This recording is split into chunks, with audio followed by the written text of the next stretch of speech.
Hey everyone, I'm Almar of almarsguides.com, and in this video here I'm going to show you one of the more well-known slash easier tricks to do in Baldur's Gate 1 to not be terrible at the game.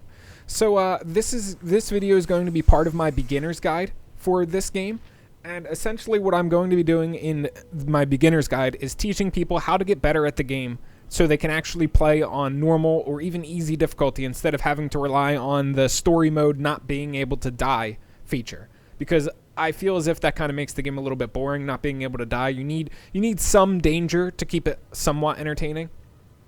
So this trick here is a combination of Spider's Bane, a two-handed sword, which I will show you right here. This makes the person who is wielding it immune to effects such as hold and web, and it also makes them immune to effects such as haste or movement speed, whatever the Pulls the cheetah effect would be, that doubles your movement speed. You can't benefit from either of those. So that is the biggest downside to this this setup. So what you want to do for this build is you need at least one fighter and one mage to do what you need. Because you're going to need at least one person that can web targets, and you're going to need at least one person that can get in and fight inside the web. And specifically, you don't really need somebody to fight inside the web, but it is recommended because enemies, when they do get a successful saving throw, they'll attack the person inside the web instead of running outside the web to your characters that are standing outside the web. So for that reason, I would say it's very beneficial to have at least one character inside the web. So I'm going to trigger a trap real fast. And after I trigger the trap, I'm going to retreat and... There we go. Trap is triggered. That basically killed all of the enemies. So I don't even think I'm going to need to do anything anymore because all of the enemies are dead from that trap. Funny when that happens. Their own trap killed them. So there will be... oh, there's still a few left. Ooh, mage. There will be some in the next room too. Mr. Mage is shooting lightning bolts at us as well, which is never good. Mr. Mage firing off shots in a enclosed space. So what I'm going to do is we're going to run Edwin over here. There are like 6 or 7 enemies in this room, if I'm not mistaken, and we're just going to throw a web in there initially. So bam, web got thrown in there. We're going to equip the Spider's Bane on Dorn and send him in. So there's only 2 enemies in here, but you can see they're all being held in place. That they're basically not able to do anything as Dorn picks them off. Technically, if we were in an outside portion too, I would have my characters attacking them from the, from the distance as well. But since the hallways are so tight in here, it's not that great of an idea. The biggest downside of using this trick is having to wait for your, well, technically 2 big downsides. 1, getting caught in your own web, which sucks, and 2, having to wait until web expires to do anything, which also sucks. Because there's going to be a lot of times when you finish combat, just like this, where you're still standing here, like, waiting for web to go away. You have the option of sleeping if you want, so you could do this. You may not rest at this time. Okay, this is actually what I was hoping would happen too. A bunch of enemies attacking me. So I'm going to, we're going to show you how effective the web can work on a big group of enemies like this. Actually, I don't want Oog to tank them.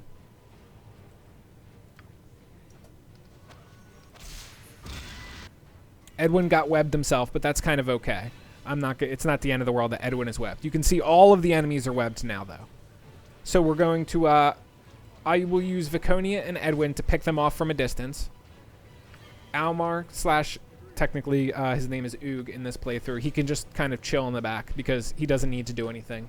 If he gets in there and starts taking damage, it's not the best if I can't pop a potion on him to save his life in the worst case scenario. But you can see how effective it is right here. Essentially, we are just mowing through them, and they stand absolutely 0 chance. And they're not even able to fight back, as you can see.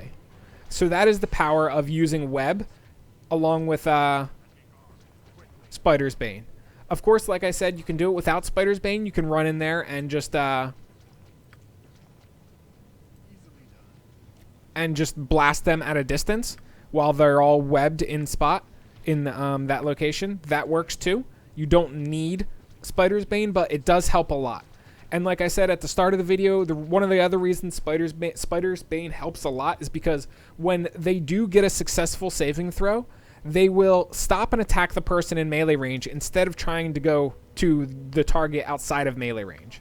So what I want to do now is we're going to go downstairs real fast.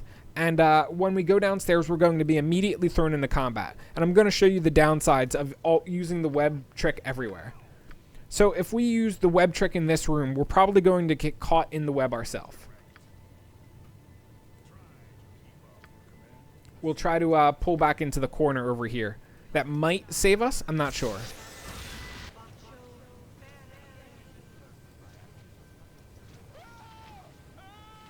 So as you can see, a lot of my characters did get webbed. Well, actually, sorry, none of my characters did get webbed, but almost all of the enemies did get webbed. Almar, aka Oog, he's probably going to get webbed momentarily. Because he's, running into the middle of the web and stuff like this. There we go. He was just getting lucky with successful saving throws for a while there. But that is really all there is to it. Now I'm going to try to rest again after this web goes away and see if I can successfully sleep. Sometimes you can rest while the web is still ticking. Sometimes you have to wait until it goes away. It seems to... I don't understand the logic behind it.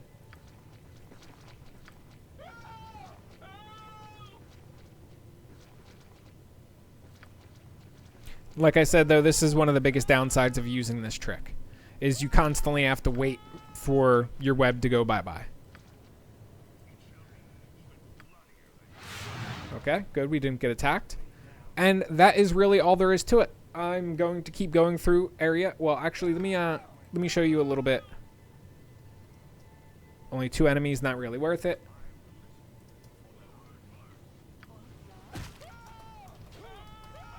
We're going to use console commands real fast because... What? Aha. There we go. Because I want to figure out where I can go. Okay, these 2 rooms have the largest grouping of enemies. I'd only recommend doing this web trick on large groups of enemies, because otherwise you'll waste a lot of your own time, which is not good. Because it's just not really that... It's not that good, in my opinion, on small groups of enemies. It's not required, and I thought there was like 8 of them in here. It's not required to do it on small groups of enemies. There we go. This is a large enough pack to do it, I think. And you'll spend too much time waiting for web to break, which is the biggest downside of doing the web trick. Like I said, of course, I love when my characters get stuck on each other like that. So as you can see here, I can basically my other character. Dorn, what are you doing? My other characters won't be able to get into this room without getting hit by the web, but that's okay. I can just have Dorn go in there and mop everything up. My other characters can just chill on the outside. And then technically I can just run and do something else with those characters too, as I wait for Dorn to mop up that room.